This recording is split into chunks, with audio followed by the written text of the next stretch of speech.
Hello and welcome to another one of D's ADD videos. Today we're going to be looking at the concept of Grignard reagents and organometallic reagents in general. So typically with Grignard reagents or organolithium as your reagent, what we're going to do is we're going to create a very nucleophilic carbon that's covalently bonded to an organometallic compound such as magnesium or lithium. And what we're going to have, even though it's covalently bonded, the electronegativities differ so much that it acts like a carbanion. So the way this is done is we're going to attack our alkane with an organometallic compound.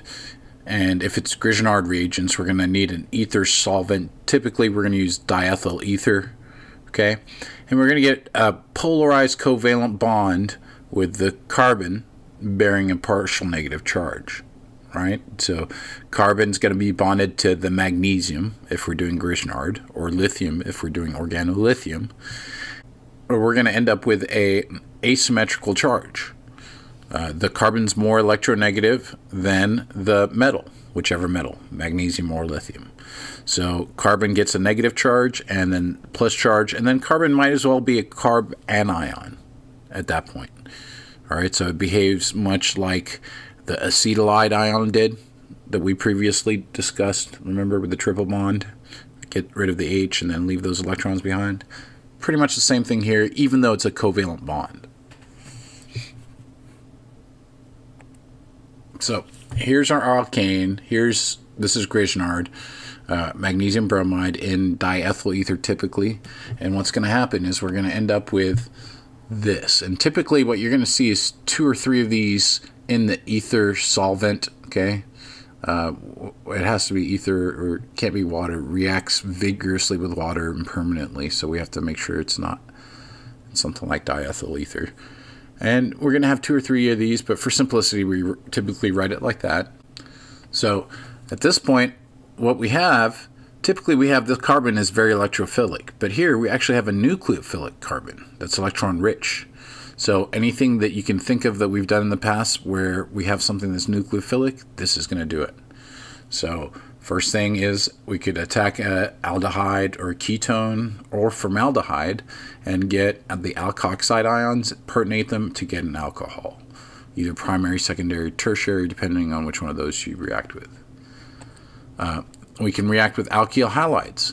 So let's say we have a carbon chain and we want to make it longer. Well, we can use Grignard to do that because the carbon can attack an alkyl halide, provided it's not sterically hindered. Remember that? Where we can't have too much stuff blocking access for the backside attack of the SN2 reaction. So tertiary is forbidden, but secondary, primary, or methyl are okay for that. Or we can have reactions with esters or acid chlorides to give us tertiary alcohols. We can even have reactions with epoxides to give us alcohols, opening them up. So even though the bond is covalent, the key is that it acts like this. We're going to have the carbanion nucleophilic magnesium could care less about these electrons. But again, this is a covalent bond. Typically we write it like this though. So Grignard reagents, organolithium reagents are both strong bases and strong nucleophiles, and we can have unwanted side reactions with alcohol or water. So again, we're going to use that ether solvent. All Grignard and organolithium reagents react vigorously and permanently with water, so dry solvents must be used. And pretty much all the reactions we saw in the past with acetylide ion, we're going to see all over again. All right? So make sure you check out the example videos for these. The key is to always practice as much as you can. It'll become second nature the more you do. We don't have time, but do as much as you can, and you'll see a noticeable difference the more you look at it. And don't try to cram it all in one session. Try to do it frequently in short bursts. So practice, practice, practice. Thanks for watching. Have a great day.